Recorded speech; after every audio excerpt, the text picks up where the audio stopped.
Welcome to Cultimatum, the podcast that delves deep into the culture of complexities of cults and human trafficking. I'm your host, Anonymous Andrew.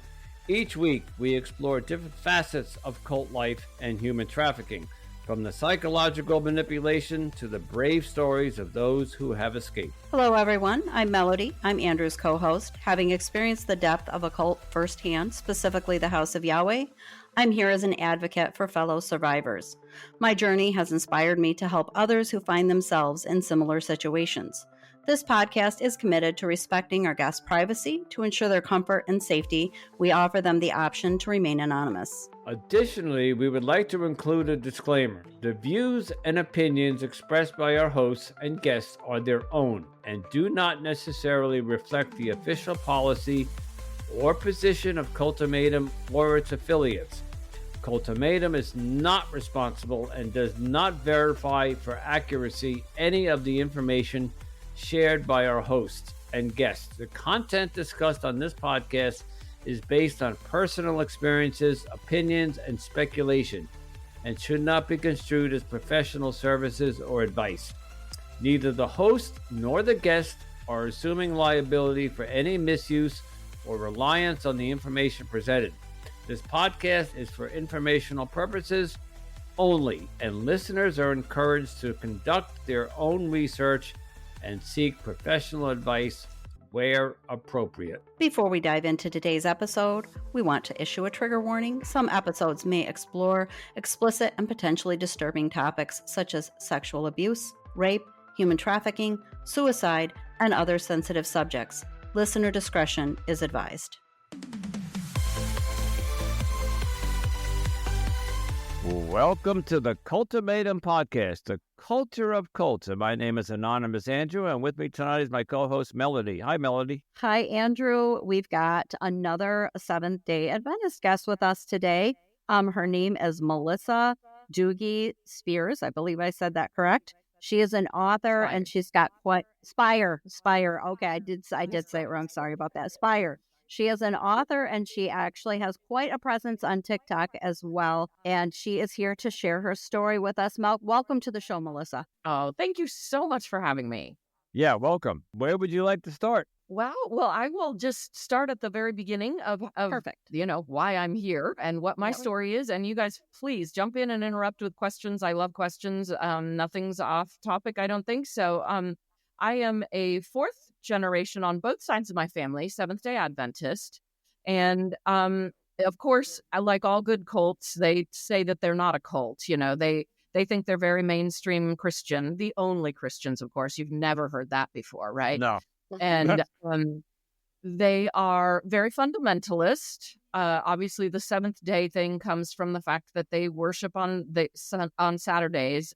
They follow kind of the biblical laws of that, sundown Friday to sundown Saturday. And they are extremely, the culty parts of them are, first of all, they had a leader. She's dead now, but she was a cult leader to beat all cult leaders when she was alive. Ellen White, we call her Egg White, those of us who are X, because she went by E.G. White. So the church was started from the Millerite movement. So in the mid 1840s, it was one of those that branched off. And so it shares some stuff with the JWs and the Mormons, although they all hate each other and they say they don't, but they do. And so very end times, culty, big into Revelation, all that kind of stuff. And so Ellen White started the church. She got hit in the head with a rock when she was 9 by basically the Victorian equivalent of a mean girl, I guess, and caused her some severe injury that left her in bed for weeks and really, really injured. And she started having seizures, and all of a sudden she was inspired by God. So she also worked in her family's hattery business, which of course has mercury poisoning. So there may possibly have been some Mad Hatter stuff going on there too. But the Adventists don't admit any of this. And when you really do face them with she had a traumatic brain injury, then of course their reaction to that is, well, God used it. and spoke through her injury anyway. And just recently, I have learned about something called Geschwind syndrome that is particularly something that they only identified it in like 1980 something. That is something that is developed by people with the particular kind of brain injury that she had. And it basically ticks all the symptoms that she had. It's hypergraphia. She wrote copiously, just copiously. It's hyper religiosity, which obviously she had. It's, thinking you're inspired of God. It has hyposexuality. She was very, very rigidly against sexual everything. Her first book that she wrote was to prevent masturbation in children, because, that's a really serious religious issue. So ridiculous. Okay. So one of the other founders of the church was John Harvey Kellogg, the cereal guy.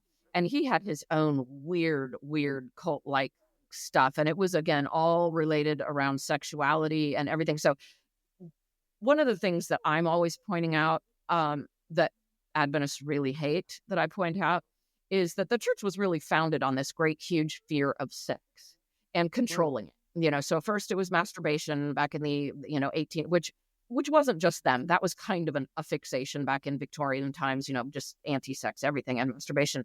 And now they have kind of switched it over to anti-LGBTQ, and they're just obsessed with, the church has this human sexuality task force that they won't let anyone ask questions of or anything. They just say it's to define biblical marriage, and they're just, ugh.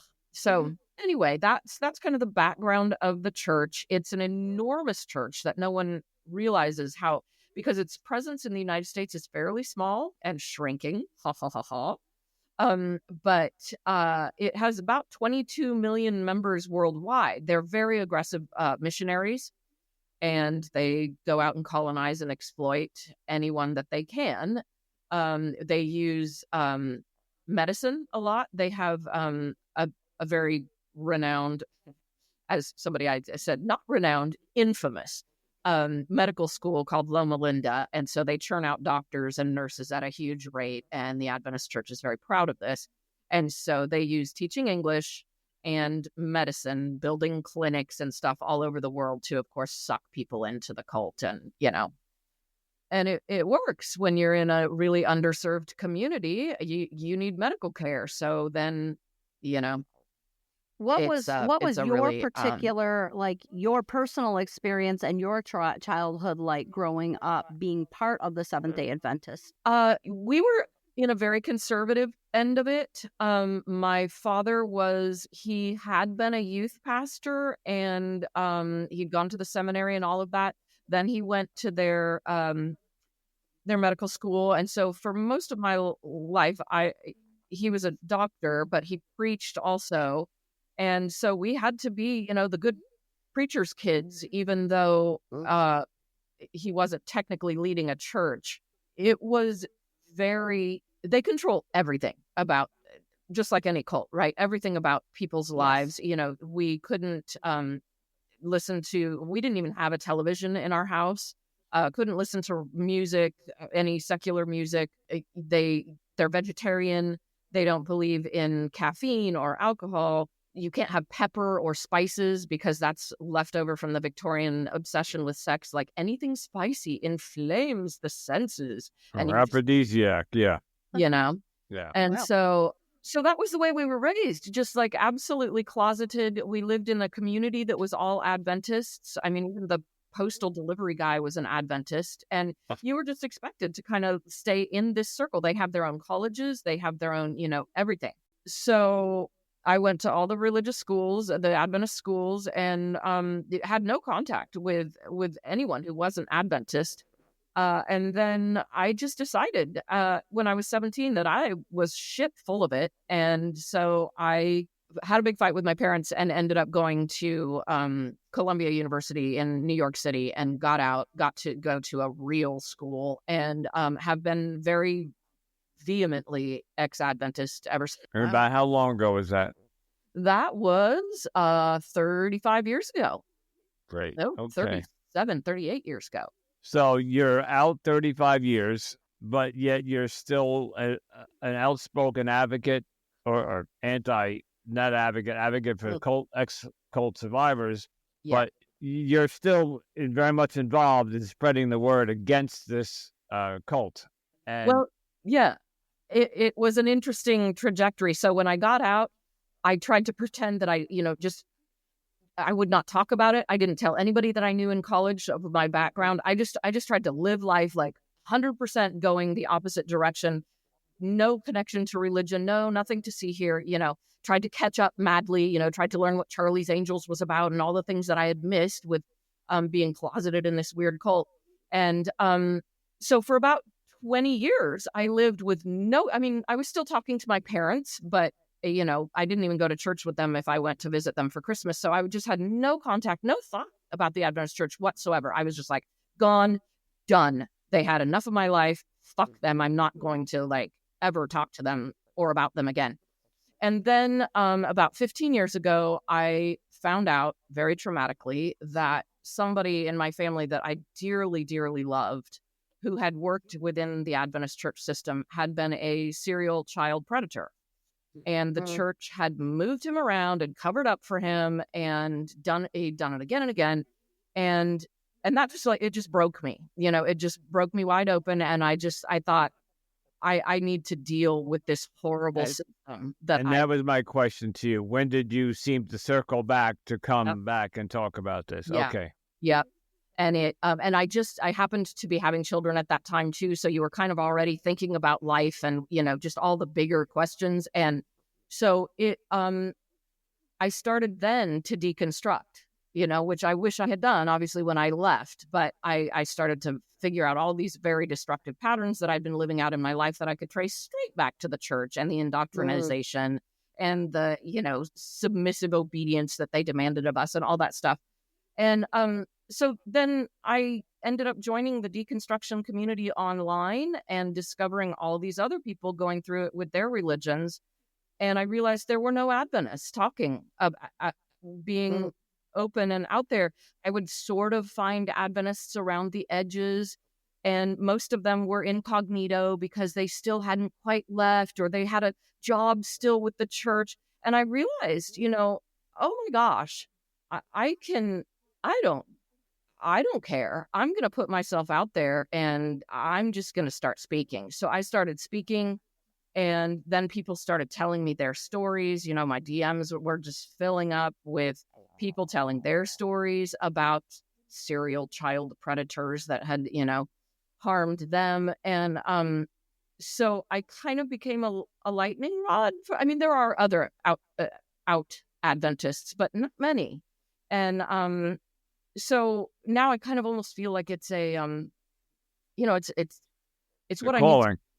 Yeah, I feel a call. It's the church does not deal with all of the sexual abuse. Like the SBC and the Catholics and everybody else have kind of had their reckoning. Yeah, and they transfer their priests all over the place too.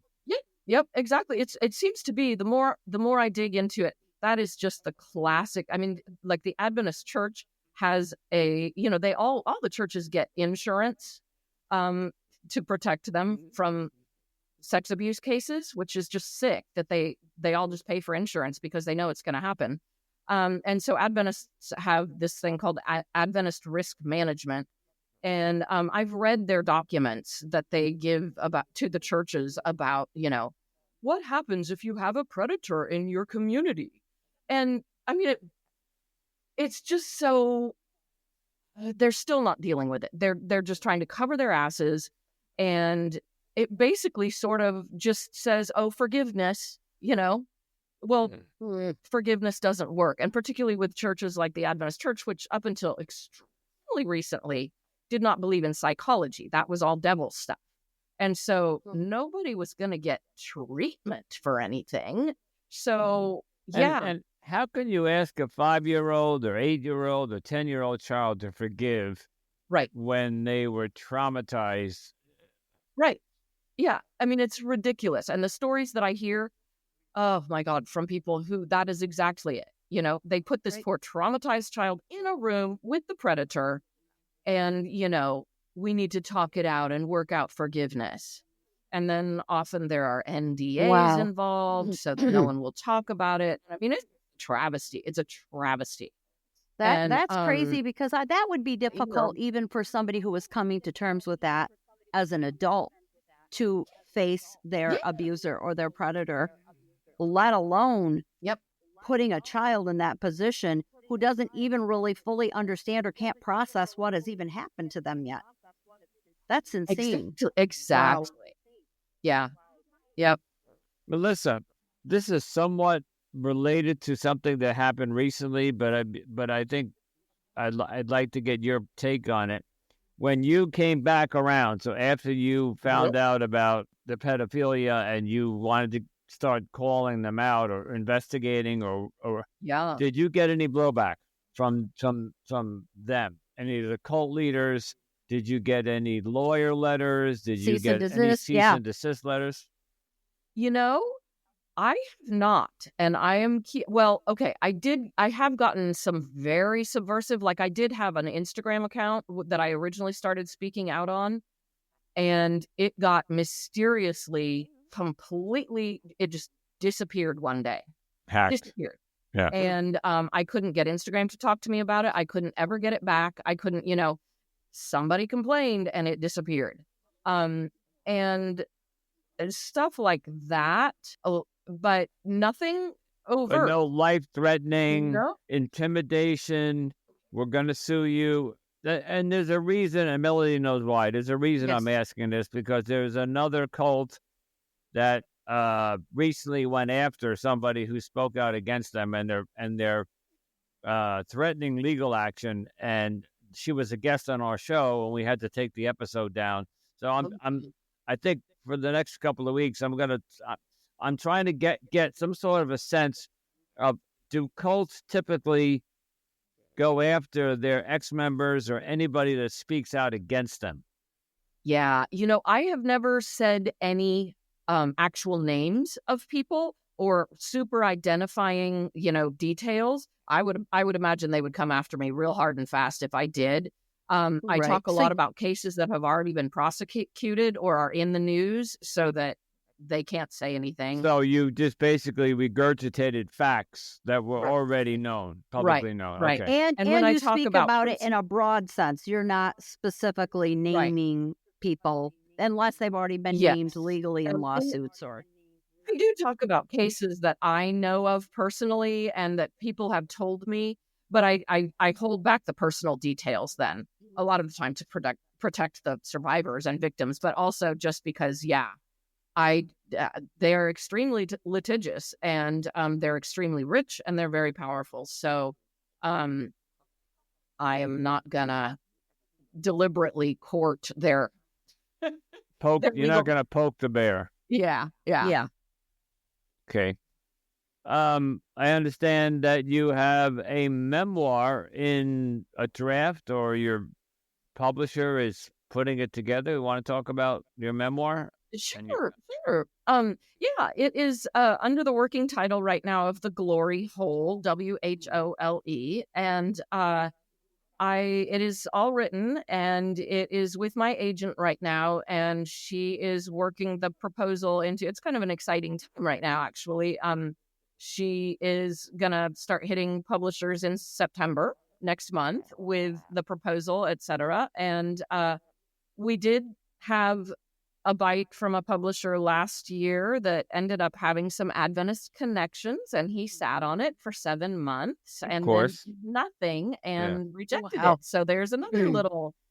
I wonder if the church was involved, Yeah. But I can't prove it. I don't know. So the book is basically about the story that I just told you about, my extremely cloistered and obsessively submissive childhood within this religion, then escaping and thinking, escape equaled healing. I was done.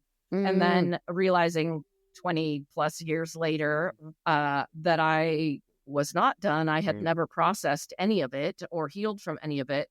Yeah, and that was set off by finding out about this family member who was an abuser. And so the church had hushed it all up at the time he was doing it. And then it came out this 20 years later, and they were hushing it up again. And my family was hushing it up. And I was like, I'm not going to play that game. And so I tracked down one of the victims, and I wrote to her, and I just said, you may not want to hear shit all from me, but I have questions and I can't get answers from anybody else. And she and I became really good friends. And she had other horror stories about the Adventist Church. And so she kicked me off.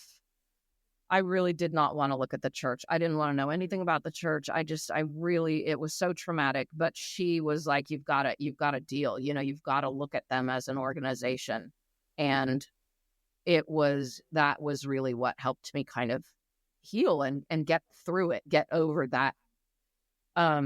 So that is what I wrote about. And we'll see. I'm very excited to share it with everybody. Yeah, it sounds very and congratulations. It sounds so Melody and I started this podcast, I don't know, 6 months ago. She would know better than me because I have no track of time. 5, 6, something like that, yeah. And we're approaching 30 episodes, but it seems like every episode that we do, except maybe a handful, the cults that the people that we're interviewing, many of these cults are struggling. And there's a lot of publicity. So I think thankful to HBO, Netflix, Amazon, Hulu, A&E, and probably another 5 streaming services or networks are doing their due diligence. I don't know if it's the right word, but they're coming out with documentaries because I think America has not and this is why I started the podcast, because when I met Melody and before that, I was doing investigations on the Twin Flames universe. On my other podcast, I got hit with this, like, wow, I did not understand how many cults there are out there. Yeah. And it seems like over the 70s, 80s, or maybe earlier, and throughout the last decade or so, they were very strong. They were very powerful. But I'm starting to, and you can correct me, I'm starting, like you said, that in America, they're not so strong anymore. I'm starting to see, hopefully, that a lot of these cults are starting to panic. They're starting to realize that, what's the term? The writing's on the wall. Yeah. I don't think they're going to give up so easy, but I see a trend. I think what I'm getting at, there's a trend in America that Americans are starting to, because of these documentaries and people like yourself. Yes. I think Melody said you're on TikTok. You got 21,000 followers. That's a good number. So there's people out there that are angry or upset that this is going on. If you just mention Twin Flames Universe on YouTube, TikTok, you will get flooded with like anti-Twin Flames. Yeah. And I'm Melody and I had to deal with them a couple of days ago. We could talk about that another time. But they're bleeding too, because they had a documentary come out against them, and they were exposed, and they're bleeding. They're losing membership, they're losing money, and they're not the typical cult. Like, they're not a religious cult, although somebody did say they are a religious cult. I don't think they're a religious cult. They're just I got to be careful here. They're I did a rant last night, and I was told, do not publish this rant. So, but they're bleeding, which means they're panicking. They're seeing their numbers go down. They're seeing that their new memberships are not coming up. And Twin Flames, unlike your cult and Jehovah's Witness, and you don't have to pay money to join. You're just born into it, or like. You were born into it, correct? Yeah. So I don't know if your parents, I know there's tides. So if you're a member, you have to give part of your salary. But Twin Flames is one of those things. You go to the website, you sign up, you give them your email, and there's a free trial. And then they hook you and they start selling you all this stuff. And I think people are starting. In the beginning, it seemed wonderful. Everybody was flocking there. They had a huge following. They raised millions of dollars, and now they're bleeding because of all these, all the pushback, the anti. Well, because the truth is being exposed, and I think that exactly is because of the documentaries, and I think a lot of the reason that a lot of this is coming to a head is because we are in the digital age, and it's very hard to keep those secrets anymore. You know, 30 years ago, it was easy to keep people. They were isolated, and they thought they were alone, whether they were or not. Is really beside the point, but everybody thought they were alone, and now we've got a way to connect with other survivors that may live 1,000 miles away from us, but we're like, wow, we have very similar stories, and I think it is helping to expose these lies and reveal the truth of what's going on. Absolutely, definitely the documentaries have helped, and just social media in general. That's just a 1-2 punch that I really think all the churches and cults are they're struggling to deal with it. They really are. I keep hoping there will be a documentary on the Adventists. I was just going to ask you that. Is there one, or is there one in the works? There isn't one. I had a couple of people reach out to me over on social media like 2 years ago, sort of during the pandemic, and they were producers of documentaries, and they asked if I was interested, and I said no. I really want to focus on my book first. But I have since reached out to some of them again and been like, okay, I'm at a place with my book where I have more bandwidth now, so we'll see. There's nothing in the works that I know about yet, but oh my gosh, I think it would be the best thing ever. These documentaries that are coming out, and Melody is really good at finding them, and because she's always telling me, gotta watch this one, you gotta watch, but I just don't have all the streaming services. But these networks are out, they are producing these documentaries, and I think because they're doing very well, their viewership. The Twin Flames was like the #1 watch show for, I don't know, 6 months or something like that. Totally. Yeah, so don't give up on that. Pursue that. Yeah. Okay. I will. I definitely, because I heard the Twin Flames one was very popular. Shiny Happy People was, I think, Amazon's or something, like top show again for weeks and weeks. So they're making the networks money. So you would think they'd want to do more of them. So, my only worry, just to get back to what you were saying about the, it seems to be going down here in America. And my worry is that things like the Mormons and the Adventists, because they're so rich and big and missionary oriented, I think we're just exporting the poison. I get the most violent, nasty, defensive, dug in, angry commenters that I get on my material are people from Africa and Asia. And they are just, you can kind of tell in their fervor that they are fairly new converts. They are just so passionate about it.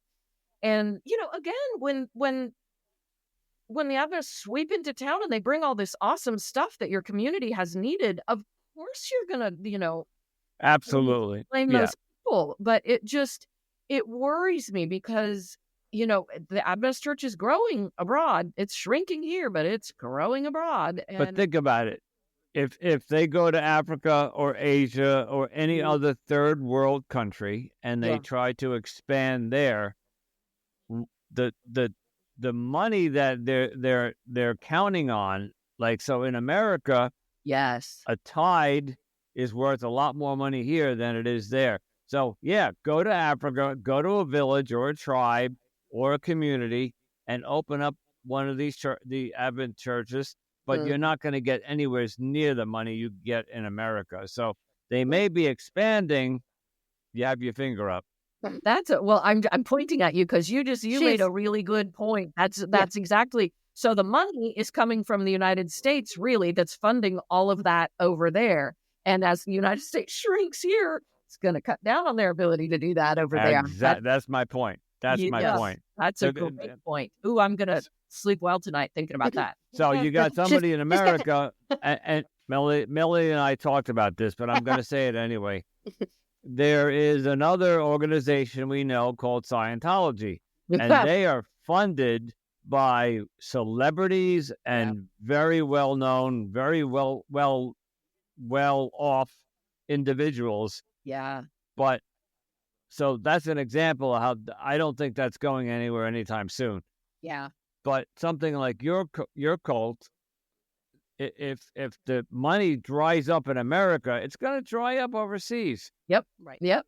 You're so right. And I didn't actually think that, because it just makes me sick. I just hate the whole colonial missionary thing. And, but you're right. It's all being funded by people here, and the pool here is shrinking. Right. So yeah, we can hope. Oh no. Word is getting out. Yeah. I have a gut feeling that it may not be in my lifetime, and I'm in my 60s, but I think in the next 20 to 30 years, the word cult will be I don't want to say thing of the past, but they will not be as dominant as they are today. Yeah. Especially when history has shown. So you got Johannesburg, you got Waco. I mean, we could list the who were the ones that all committed suicide because they were going up into a spacecraft. There's all these all these tragic endings to a lot of these cults. Correction, that was Heaven's Gate, not Mooney's. Okay. Yeah. See, you can't even keep track of them anymore. I know, right? They're just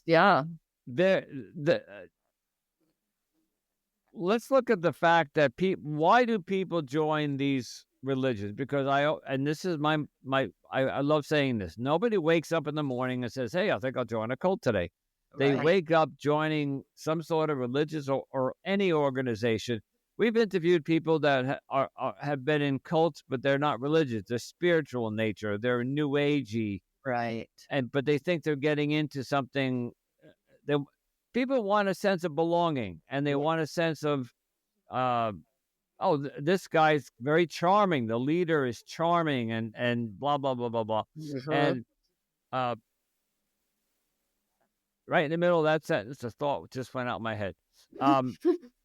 But I think what you're going to see is people are going to wise up.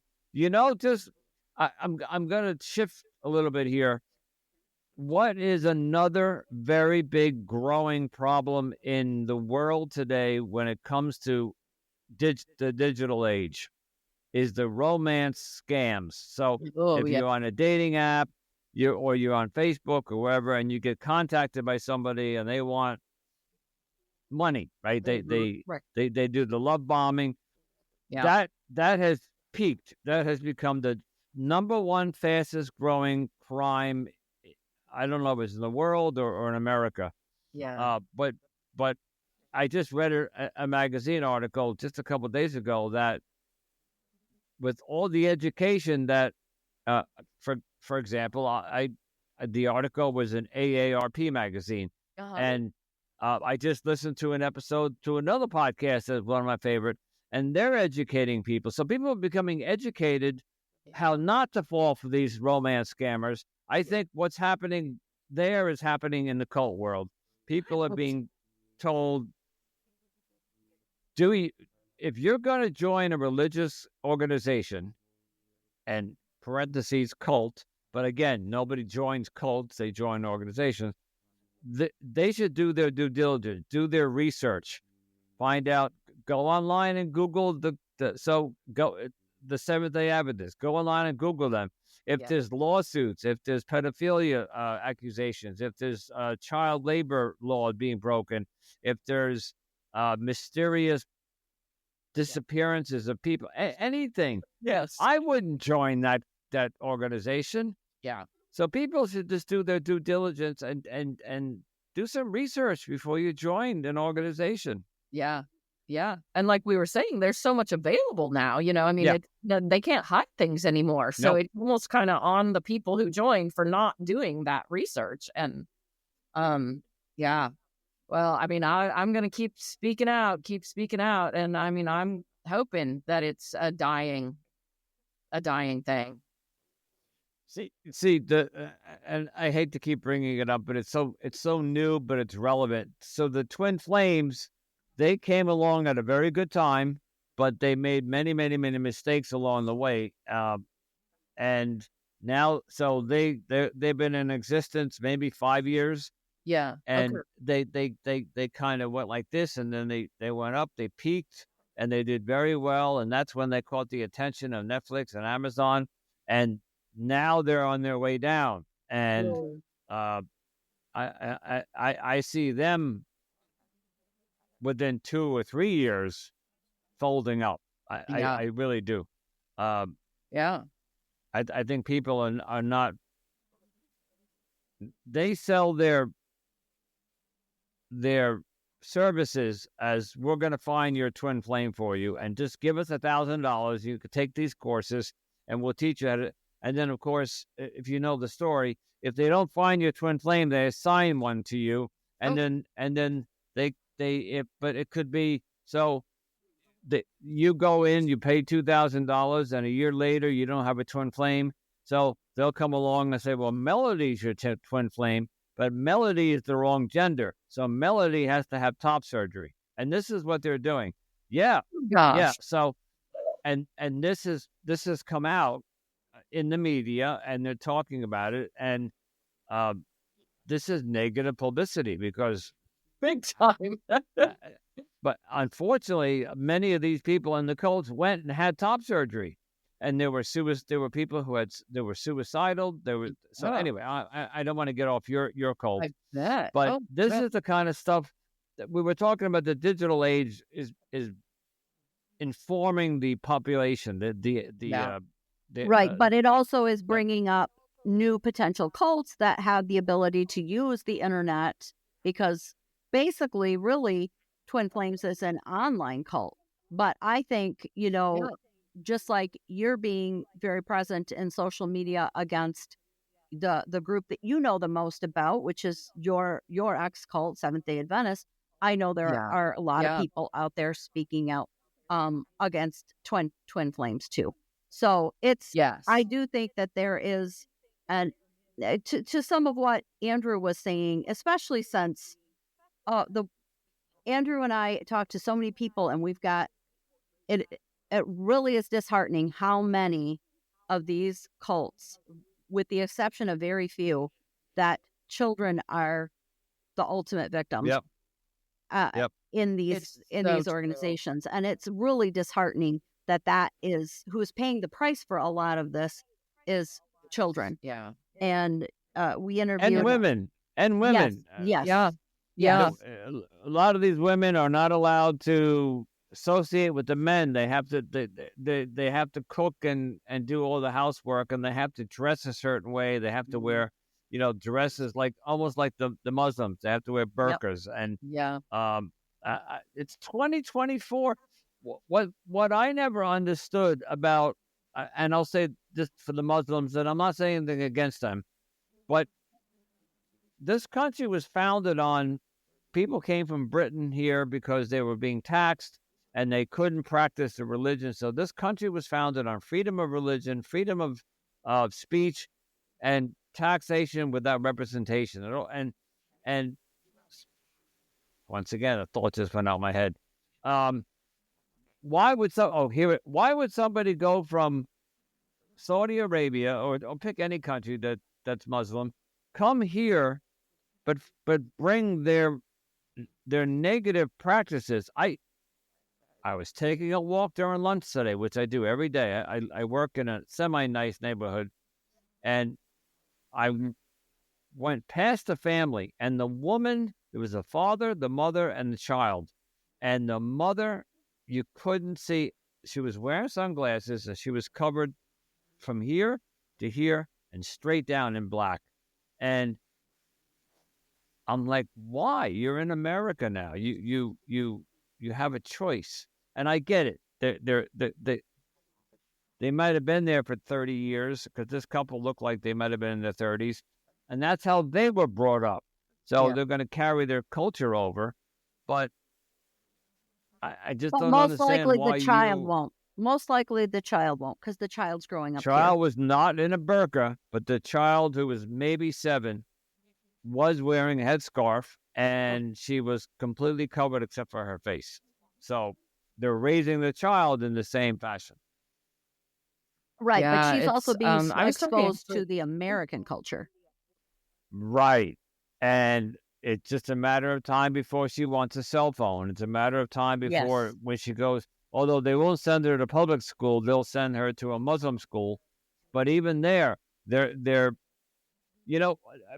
I'm sorry if I'm going to go off topic here, but the East hates the West, but yet the East will use all the West technology, Instagram and Facebook and Reddit and all those. They're American companies, and Google, and yet over there in the East they're using our technology, and so I think you're right. Just a matter of time. The people that the children, this couple that I ran into, that child, I don't think is going to grow up and wear a burqa. I think she's going to, Right. What do we call it, Melody? Critical thinking. I think she's going to wake up one day and go, no, I'm not going to dress like that. Right. Because she's Just going to meet other Melissa friends here, of hers. she was 4th generation, and she had enough exposure to the outside world to get to an age where she wanted to walk away. She's just like, I'm done. Yeah. And we see it in the Amish community. A lot of the Amish community are losing members. Yeah. Again, it's all that social media exposure and everything. I mean, there are lots of legitimate complaints about social media, but I think that's a huge gift that it's given us. 100%. Survivors of various things can find other stories to match up with online, and you can do your due diligence and research the bullshit that's being told to you, Absolutely. Oh, all right, Melissa. So you're here, and you're thankfully your post. You exited 35 years ago, but you came back. I'm guessing 5 or so years ago, whatever, to speak out against and write a book. Yeah. What advice do you have to anybody that's listening who's either thinking of joining an organization, whether it's cult or not, or if somebody is in one of these organizations and got their hand on a cell phone and happens to listen to a podcast, because they do. We heard some stories where they would run off and they would listen to radio stations, or they would download Instagram. And what message do you have to anybody out there that might be on the borderline of either leaving or questioning? Thank you. Yeah. That's a really good question, because it's so often the first problem that people who are in that position, they don't know how to define boundaries and like you were just saying, critical thinking. So I think the very first thing it's sort of, to me, like leaving an abusive relationship. Don't give any clues. Don't broadcast your intention that you're thinking, questioning, all that stuff. Do it all internally, and start trying to critically look at things. Again, look at outside sources, like we were talking about. Research it online. Are there sex abuse cases?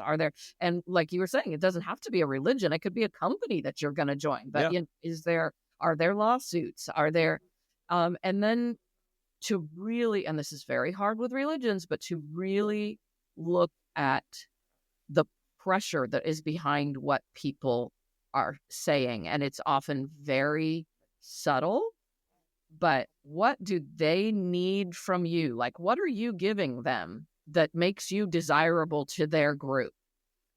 It could be a really great talent for a company that you really want to work with, Microsoft or whatever, and it would be a great association. But often with churches, it's not. What are they looking to suck out of you? And And then I think for people who have one foot out the door and are already leaving, I would just offer a lot of encouragement, and it's a slow process and it's not linear. You recover this part and you go backwards on that part. And then you all of a sudden, this makes sense. Oh my gosh.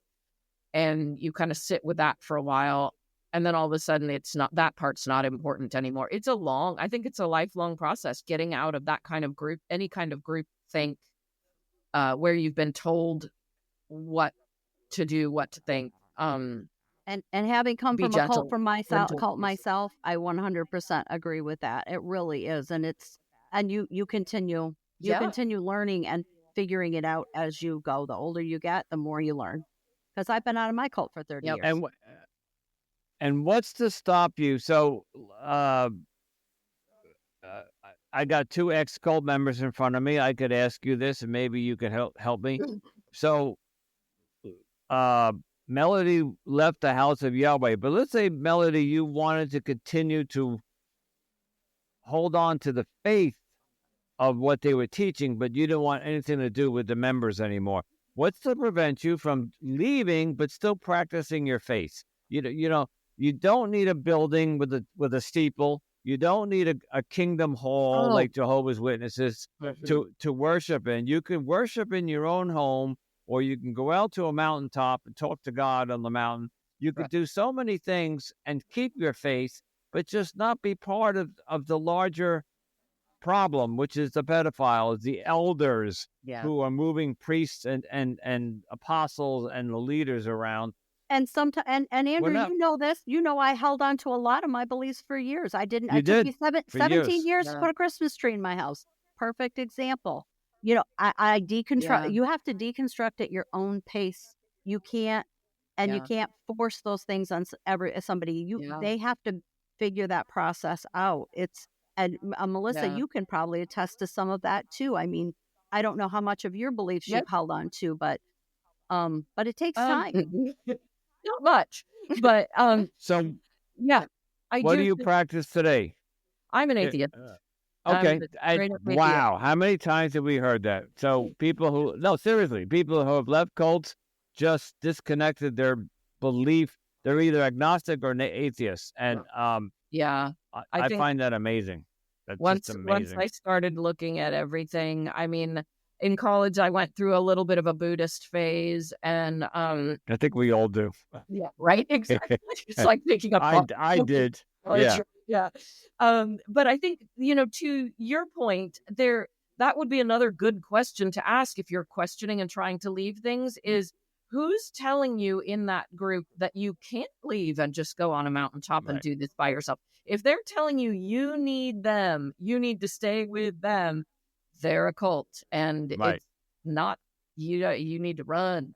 You need to run. Because ultimately your relationship, and I'm going to say God, in whatever creator, way you higher believe in power. God. I call my God a higher power. Right. Your relationship with him is your personal relationship. Why do I have to go to a hall with 50 other people and I'm thinking of, and I don't necessarily think these are cults, but you go down south to where some of the gospel preachers are, and they're all standing up, waving their hands and singing the gospel. I have no problem with that. But what's to stop you from going to your own home and doing that? Right. Your relationship with God is a personal choice, and I just don't know why people need to feel that they have to go to a building on a Saturday or a Sunday. And be with 100 other people. And again, I'm going to talk about it. In one of the Jehovah's Witnesses cases, during a ceremony, there was a guy that dragged a 6-year-old girl into the bathroom so he could molest her, and nobody said beep, And so if I saw something like that, I'd be gone. I'd be like, that's it. But if I believed in what Jehovah's Witnesses was preaching, I would just go home and preach it. I mean, believe in it. So exactly. Melissa, unfortunately, due to time, we have to start to wrap it up. So tell us, when do you think your book's coming out? I'm right now doing the traditional publishing process, which is an extremely long and drawn out process. So I would say probably 18 months, maybe to 2 years, really, to give it the full process Okay. of editorial, etc. But people can follow me on my Instagram, my TikTok. It's all The Glory Hole, WHOLE, and I have a little video on there that explains why I picked that play on words. If I people was just going to ask you, can you explain that in a minute or less? in a minute or less, I can try really fast. So it is for people who don't know, a glory hole, HOLE, is for anonymous sex, and it's Right. used by men and so or generally used by men. And so to me, that was when I started deconstructing, like, my metaphor for Christianity, like, you extend this very, very private, very unprotected part of yourself out into this unknown. You just extend it out there like, oh, here's my soul. And, whoever's over there in the church or whatever is supposed to give me back, maybe I'll see God. Maybe I'll have the most, transcendent experience of my life. Or it could turn out really, really badly. Yeah. Okay. And you All could right. be named and disfigured and be, never the same. So Yeah. that was my little play on words. Okay. Melissa, we can't thank you enough for coming on. Melody, go ahead, Melody. Oh, I wanted to thank her too. And I just wanted to also tell people, if you want more information on Seventh-day Adventist, Melissa's TikTok is full of, she has so much information on there. If you're looking for more information, go to her page, because I am telling you, she has got video after video after video. She is really putting a lot of information out there. And I just want to thank you so much for coming on the show, for sharing your story with us, giving us the background that you've given us, and telling us about your book, speaking your truth, because obviously that is part of your healing. And I can totally relate to that, because doing this podcast and having my Facebook support groups is part of my healing. So I can totally relate to that. And it really does. When you feel like you're helping others, you feel like you didn't go through what you went through for nothing. And it is part of that deconstruction process, not for everyone, but I can relate to that being part of your healing process. And yeah, absolutely. I'm on TikTok now. One more time. What's your? It's The Glory Hole. Oh, how did I forget that? Okay. WHOLE. There you go. WHOLE. And yes, thank you so much for having me. And I would love to come back and talk about my book once. Absolutely. Hopefully we're still going in 18 months or 2 years, and we'll have you back on the show to promote it. Yes, 100%. Thank you, Melissa. Thank you.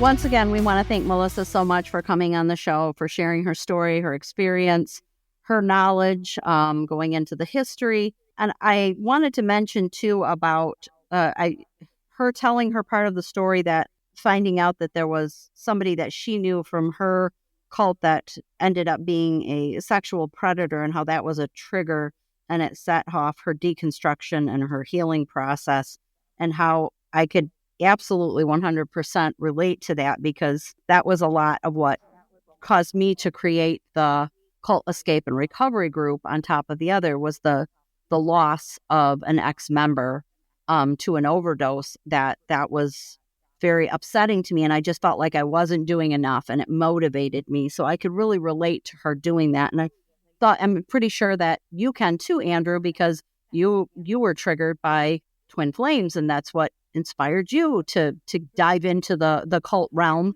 which, even though you're not an ex-member, but you still were triggered. Be careful when you say twin flames, because you're going to set me off on a rant. Melody, the people are not going to hear this episode for 8 weeks. All right. So people know we're 2 months backed up. But at the time of this recording is when the episode, we had to remove an episode from our podcast. So you may not even remember that in 2 months. But it really, Melody's correct. It really triggered me, and I got really angry, and I wanted to go after. I am holding myself back at going after Jeff from Twin Flames. I want to go on this crusade and go out and on social media and really call them out. And I was speaking to a gentleman who runs a podcast website, and while he agrees with me, he said to me, "Be careful, just tread lightly." But I'm not afraid of this guy. I'm not. So anyway, we're getting off track. What I liked about Melissa was and if you said this, forgive me. She had gotten out of the cult and went on with her life. Yes. Did you say that? Yeah, no, okay. I didn't mention how many years had gone by. I mentioned that she had a trigger, but yes, it was like, I think 35 years or something had gone by. 35 years she's out of the cult. Yes. And then that's wonderful, because she came back to be an advocate and to help people. And so, Melissa, for sure. Great work. Really, great work. Yes, and it actually reminded me too. And I keep going back to his episode, but if you remember Richard, I think it was Kier. He was Kier from he was from the God, the Way of God or something was the name of the cult. But I always go back to how he ended his episode, and I just thought it was so profound, and I'm gonna keep saying it because it was so eye-opening. And that's basically what she was saying, is that, if you're wondering whether a group is legitimate or how they're going to treat you, look at how they treat the children. Watch how they treat the children. And again, this is a lot of what Melissa covers on her TikTok page, is about the abuses of children going on inside this organization in all the different branches. And she covers how they have their own lawyers to, like, almost preemptively expecting these lawsuits, which you're like, what? And they're already covering their butts before it happens. And it's just disheartening. It's disheartening how much of that we're hearing, Andrew. It's just mind-blowing and disheartening. Melanie, we interviewed a guest a couple nights ago, and I'm not going to mention her name because she won't be on for 2 months. But she said something in the interview that really struck me, and I don't. You and I hadn't had a chance to discuss it. She said that while she left this cult, she considered it a cult, and you had said something like you never consider it a cult until after you leave. But she said to a cult, to some people it's a cult, but to other people it's not. Something to that effect. Yeah. And I completely forget why I brought that up. Oh, so what we were talking about is, I think she said it, many people have said it, before you join a religious organization or any kind of organization, do your research and whether or not they have any kind of history with child abuse. Yes. And that will indicate, and I know Melanie and I keep promising that we're going to do this. One day we're going to sit down and do a criteria of what makes a cult a cult. But it is true that do the research on the organization. So if you recently married and you move to a new town and you want to start a life and you want to join the community and there's some church down the block, you go, oh, that's a nice church, let's go join it. Do the research before you start. Yeah. Find out if there's any history, because you might be joining a cult and yada, yada, yada. So yes, talk to somebody who's been in there and left and see what they have to say. So listen, we don't like reporting on cults. It's not something. It's not a pleasant thing, but it's a reality. They're here. Yes, and they're not I'm going to mention this because it came to my attention the other day. There is a I want to say podcast. There is a website called cultpodcast.com. And what he does is he wrote some algorithm or AI thing where it goes out on the internet and it looks for every podcast with the name cult in it. And he publishes them. So at the top of the page, it says there are over 28,000. And then he corrected me. He says that they're more like toward 29,000. A podcast about cults, which just blows my mind that I had no idea. So if there's that many podcasts about cults, could you imagine how many cults there are?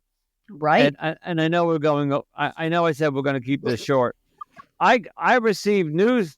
I received news today from somebody that runs a website about there's a Philippine man who is hiding in his compound because the Philippine government wants to arrest him for child abuse. And did I send you the article? No, you didn't. Is he a cult leader? I'm just assuming. Yeah, he's a cult leader in the Philippines. So, Okay. we're in America, and we're talking about American cults, and sometimes these American cults are global, but it's international. It's just amazing. Yes. So, you know what a bucket list is? My bucket list is to see twin flames dissolve, like implode. But ultimately, I would also like to see many other cults go away as well. Before, when before they put the pillow over my head, I would like to, put me out of my misery.